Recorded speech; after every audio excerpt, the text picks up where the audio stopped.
Yeah. Thursday, pre-Friday, about to get down today. What are we talking today? Continental today. So you know today is a good day. You know what it is. Now pull up, boom, man.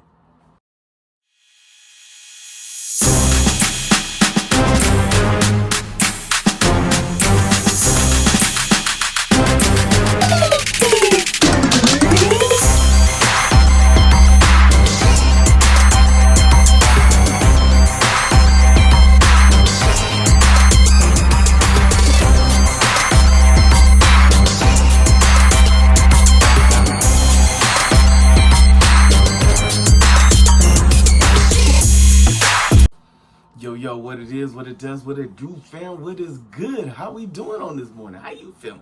How I'm feeling? I'm feeling fabulous. I'm feeling great. I'm feeling outstanding.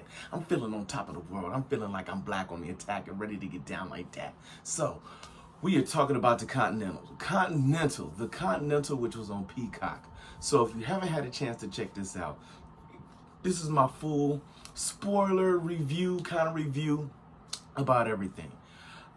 Winston Scott. This is the man who's in charge of the Continental in New York in the John Wick series. If you watched all the John Wick movies and John Wick series, which hopefully you have, they have been an enjoyable watch and something to really get down on for if you down for a little blood wrench, gun wrench, fighting, gunshot, people dodging bullets, people getting shot 20 times, you know what I'm saying, for one-time shots, you know what I'm saying, and then get shot in the head, bulletproof suits, homeless people coming out of nowhere, killing folks too. All in all, it has been a phenomenal series, and I hear that it's going to continue on and move up to the next phase in the game. But while we're waiting on that, we got this, I guess, prequel, but more or less, it's the story of the Continental. Why the Continental? What brings on the show? So if you watch the last John Wick 4, the Continental was a very important piece. It was an important piece through all the series, but it was a really important piece in the fourth movie because you got to see the Continentals that were around the world. That this was not the only Continental, but this was just one of many. But this one played an important part for our main character, John Wick. Winston Scott was in charge of this particular Continental, the one in New York.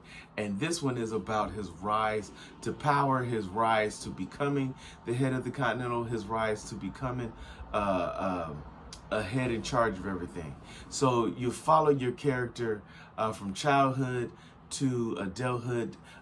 Thankfully, what I really loved about this series is they kept it short. They kept it to 3 pieces. They didn't make it lengthy. They didn't make it long. They kept it straight to the point. You got 3 solid, good, hour-long, hour 10 minute pieces. Like they were like short mini movies. Pretty much it feels like a running series of Lord of the Rings, a 3-hour movie. But, you know, ain't nobody but myself and a couple other people gonna do that. So they broke this up into 3 pieces. You flash back to his childhood. You flash back to how he came to be. You flash back to all the different points of his life and how he came up and all the folks that he affected over the course of his time. You also follow his brother, Frankie, who dies early in this movie, in this series, which is his motivational piece to take out Cormac, who is the at the time ahead of the Continental at this point. But he was a very rogue Continental. Into that piece, the Continental was in power and it was in play, but it was not run with the same cachet as it is with Winston. You got Sharon, the check-in guy at the front desk, RIP to my man up there. His young role, how he came to be, how he came to power, how he ended up working with Winston Scott on this particular piece and everything else like that. You meet some ragtag crew. You know, I think we've had a couple ragtag crews in these last couple series where you meet a ragtag crew, Vietnam veterans, a young lady and her brother who are martial art experts whose father was a martial arts. So you got a little side story with that he was an actual hitman. I feel like they're gonna explore that story eventually with those two, because she didn't want to carry a gun. Her brother was all about the guns. She carried a code that she thought her father had. It turned out that was a lie. Then you also follow an Asian lady who was the wife of Frankie's wife, who had a very interesting fighting technique and style. Frankie's style of fighting was closer to John Wick's, which is why I'm wondering who trained John Wick. You know what I'm saying? Like, I feel like that story is coming to play and coming to be in here. You meet a couple other folks throughout this series. A young lady who's a police officer, a dirty cop in New York, who would have guessed, that's out there, that's in these streets doing these things, but she's a survivor of something that goes on in the series. Frankie's early criminal career, he was sent, him and his brother, to torch a building, and ends up killing a family, and she's the survivor of that family. That is haunted Frankie and his brother all their lives, because they didn't even know people were in there. But it turns out that Cormac had set them up to get blood on their hands, so they'll always have to come back to him. It was really, really good. A lot of fighting. When I say a lot of fighting, a lot of shooting, a lot of gunplay, everything you expect from a John Wick series, everything you expect from a John Wick show, everything you want to see from a John Wick piece, the Continental provided, and it provided it with stellar contributions. So big ups, shout outs. I don't have a lot to say because, again, the series was not very long. It was, like I said, straight to the point, which made it a good series. I hate when they try to adopt and make it more than what it is.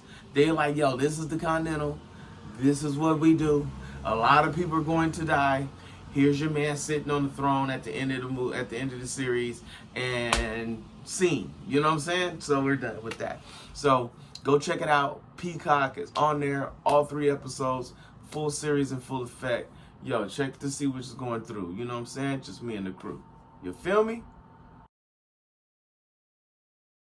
All right, fam. So what are we talking about tomorrow? Finally, I know some of y'all have been waiting to hear what I have to say about this Loki. Yes, we're finally gonna get into this Loki. I have already watched the first 3 episodes. Tomorrow drops the 4th episode. It's, you know what? I'm about to get into it. Let's wait till tomorrow. Let's get into this game. Let's talk about this mainframe. But until then, you know what it is. If you see your mans in the streets, hit them with the beats and hit them with a jingle jangle, baby. Jingle jangle.